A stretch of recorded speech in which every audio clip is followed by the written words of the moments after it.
एक पाकिस्तानी जिसने 48 मुर्दों से किया बलात्कार। ये बात है 31 अक्टूबर 2011 की, जब शाम को अंधेरा हो चुका था तो पाकिस्तान के कराची में बने एक कब्रिस्तान के बाहर कुछ लोग बैठे हुए थे और अपनी बातचीत कर रहे थे। तभी अचानक से उस कब्रिस्तान में काम करने वाला एक आदमी जोरों से चीखता हुआ बाहर की तरफ आता है। डर से उसका पूरा शरीर कांप रहा था और वो इतना ज्यादा डर गया था कि उससे कुछ भी बोला नहीं जा रहा था। बस वो बार बार कब्रिस्तान की तरफ इशारा कर रहा था और उसकी हालत देखकर तो यही लग रहा था कि जैसे उसने कोई बहुत ही भयानक भूत देख लिया हो। उस व्यक्ति की हालत देखकर बाहर बैठे लोगों को ये समझ में आ गया था कि कब्रिस्तान के अंदर कोई न कोई गड़बड़ जरूर है और इस कारण लोगों की भी हालत खराब हो जाती है, क्योंकि एक तो कब्रिस्तान, ऊपर से रात का वक्त। पर फिर सब लोग मिलकर अंदर जाने का फैसला करते हैं और उस आदमी को भी अंदर ले जाते हैं। अंदर जाने के बाद उन्होंने जो देखा उसे देखकर उनके पैरों तले जमीन खिसक जाती है। अब उन लोगों ने ऐसा क्या देखा और कब्रिस्तान की तरफ से भागता हुआ आदमी इतना ज्यादा डर क्यों गया था? इसकी पूरी कहानी हमारी वीडियो में मौजूद है, जिसे सुनने के बाद आपके अंदर की आत्मा कांप उठेगी और आप ये समझ जाएंगे कि वाकई में बुराई चाहे जितनी भी बड़ी क्यों ना हो, उसे अच्छाई के सामने घुटने टेकने ही पड़ते हैं। दोस्तों, आप लोगों ने महिलाओं और बच्चियों के साथ होने वाली दरिंदगी के बारे में कई सारे किस्से सुने होंगे, जिसे सुनकर किसी का भी खून खौल उठता है। लेकिन पाकिस्तान के कब्रिस्तान में होने वाली घटना आपको ये सोचने पर मजबूर कर देगी कि क्या इस दुनिया में महिलाओं और बेटियों को इज्जत की मौत भी नसीब नहीं हो सकती। जब पाकिस्तान के पंजाब प्रांत में रहने वाले मोहम्मद रियाज ने काम की तलाश में कराची की तरफ रुख किया तो काफी समय तक वो नौकरी के लिए इधर उधर घूमता है। अपना पेट पालने के लिए कहीं भी वो छोटी मोटी नौकरियां करके 2 वक्त की रोटी इकट्ठा कर लेता था, लेकिन कोई भी टिकाऊ नौकरी उसे नहीं मिल पा रही थी।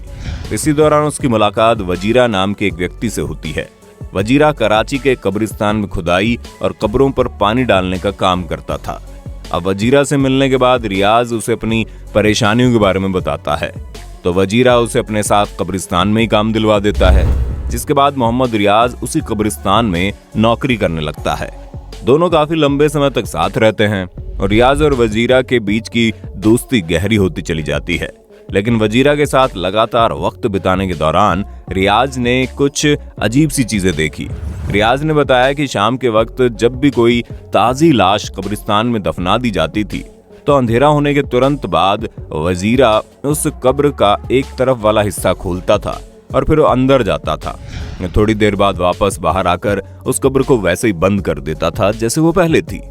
रियाज ने वजीरा को काफी दिनों तक ऐसा करते हुए देखा, लेकिन उसे कुछ समझ में नहीं आ रहा था कि आखिर ये सब हो क्या रहा है। दोनों के बीच गहरी दोस्ती होने के कारण एक दिन रियाज ने उससे पूछ लिया कि तुम ऐसा क्या करते हो जो तुम कब्र का छोटा सा हिस्सा खोद कर उसके अंदर जाते हो और थोड़ी देर बाद वापस निकल आते हो।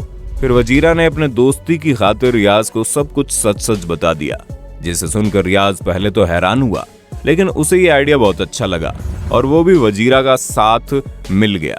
अब ये दोनों अपने काम में बिल्कुल प्रोफेशनल बन गए थे, इसलिए उनकी नजर शाम के वक्त होने वाली नमाज पर पड़ती थी।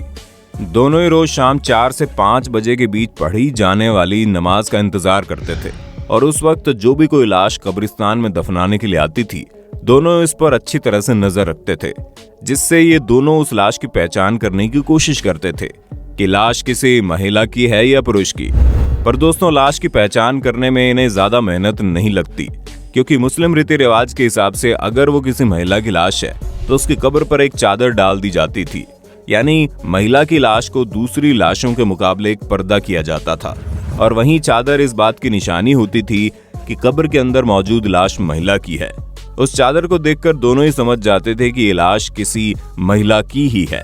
पर ये दोनों इस बात का खास ख्याल रखते थे कि जिस लाश को ये अपना शिकार बनाने वाले हैं उसे शाम को 4 से 6 के बीच ही दफनाया गया हो, सुबह या दोपहर में नहीं, क्योंकि दोपहर और सुबह को दफनाए गए मुर्दों पर ये बिल्कुल भी ध्यान नहीं देते थे। अब जाहिर सी बात है, जब लाश को कब्रिस्तान में ले जाया जाता है तो वहां पर उसे दफनाने में ही 2 से 3 घंटे का वक्त लग जाता है और इन 2 से 3 घंटों में मुर्दे को दफनाने के लिए जो कोई भी रस्में होती है उन सभी को मौलवी द्वारा पूरा किया जाता था। फिर मरे हुए व्यक्ति के घर वाले उसके लिए दुआएं पढ़ते थे ताकि उसे शांति मिले, जिसके बाद उसके दोस्त यार रिश्तेदार सभी धीरे धीरे करके अपने घर निकल जाते थे।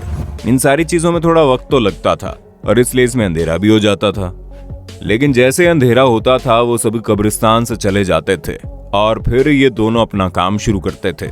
दोनों में से एक कब्र के पास जाता और कब्र के पैर वाले हिस्से को खोदना शुरू कर देता और बस इतना खोदता कि केवल एक आदमी उसके अंदर घुस सके और फिर कब्र के अंदर जो पत्थर के स्लैब रखे होते थे उनमें से वो एक स्लैब को हटाता और कब्र में दाखिल होता। फिर ये लोग उस मुर्दा औरत या लड़की के साथ क्या करते थे ये तो हमें आपको बताने की जरूरत ही नहीं है। अब इसे जबरदस्ती तो कहा नहीं जा सकता क्योंकि उस मरे हुए शरीर को ये तक नहीं पता कि उसके साथ क्या हो रहा है और ना ही वो मरा हुआ शरीर इस चीज का विरोध कर सकता था। ये लोग सिर्फ और सिर्फ उस लाश के जरिए अपनी हवस को शांत करते थे और उस लाश का बलात्कार करते थे। जिनमें से एक जब बाहर आता था दूसरा उसी महिला की लाश के साथ खिलवाड़ करने अंदर चला जाता। ये दोनों मिलकर इस घिनौने काम को हर उस लाश के साथ करते थे जो शाम के वक्त दफनाई गई हो। बस वो लाश किसी महिला या लड़की की होनी चाहिए थी। और दोस्तों ये दोनों शाम का वक्त इसलिए चुनते थे ताकि इन्हें बिल्कुल ताजी लाश मिल सके, क्योंकि दोपहर और सुबह के वक्त दफनाई गई लाश शाम को अंधेरा होने तक खराब हो जाती थी और सुबह या दोपहर को ताजी लाश के साथ ये काम नहीं कर सकते थे वरना वो तुरंत पकड़े जाते। इसलिए वो दोनों लोग शाम के वक्त दफनाई गई लाश के साथ ही इस तरह की दरिंदगी को अंजाम देते थे ताकि कोई भी इन्हें पकड़ ना सके और उनकी हवस भी शांत हो जाए। ऐसा कई समय तक चलता रहा और कुछ समय बाद वजीरा की मौत हो जाती है क्योंकि वो ड्रग्स वगैरह का नशा करता था जिसने उसे इतना ज्यादा खोखला कर दिया कि वो मर गया। और ये ड्रग्स भी इसी का कारण है कि वजीरा ने लाशों के साथ बलात्कार करने की सोची और अपने अंतिम समय तक वो इस काम को अंजाम देता रहा। लेकिन वजीरा के मरने के बाद भी रियाज ने अपने इस काम को करना नहीं छोड़ा और वो अकेले इस काम को अंजाम देता था। लेकिन फिर 31 अक्टूबर साल 2011 शाम को असर की नमाज के वक्त एक मुर्दा लड़की को दफनाया गया था और उस लाश पर रियाज की नजर थी। इसलिए 2 से 3 घंटे बाद जब अंधेरा हो जाता है और सारे रिश्तेदार उस लड़की के पास से चले जाते हैं तब रियाज उस कब्र के पास पहुंचता है और हमेशा की तरह कब्र को एक तरफ से खोलता है और उसका एक स्लैब हटाकर उसके अंदर दाखिल होता है। लेकिन उसे बिल्कुल भी अंदाजा नहीं था कि आज वो जिस लाश को अपना शिकार बनाने जा रहा है वो उसके सारे पापों का बदला लेने आई है। जब वो उस लड़की को अपनी हवस का शिकार बना रहा था तभी उसकी नजर लड़की के चेहरे पर पड़ गई। दोस्तों अक्सर ऐसा हो जाता है कि दफनाने के बाद या फिर दफनाने के दौरान ही लाश के ऊपर जो कपड़ा होता है वो हट जाता है क्योंकि कपड़े को बहुत ही मजबूती से नहीं बांधा जाता। उस लड़की के साथ भी कुछ ऐसा ही हुआ था जिसकी लाश के चेहरे पर लगा कपड़ा अचानक से हट जाता है और जब रियाज की नजर उस लड़की के चेहरे पर पड़ती है तो उसके अंदर की दरिंदगी के साथ साथ उसकी हिम्मत ताकत सब कुछ दम तोड़ देती है क्योंकि लड़की की आंखें सूरज की तेज रोशनी की तरह चमक रही थी जिसे देखकर रियाज ये समझ गया कि इस लड़की में कोई ना कोई गड़बड़ जरूर है।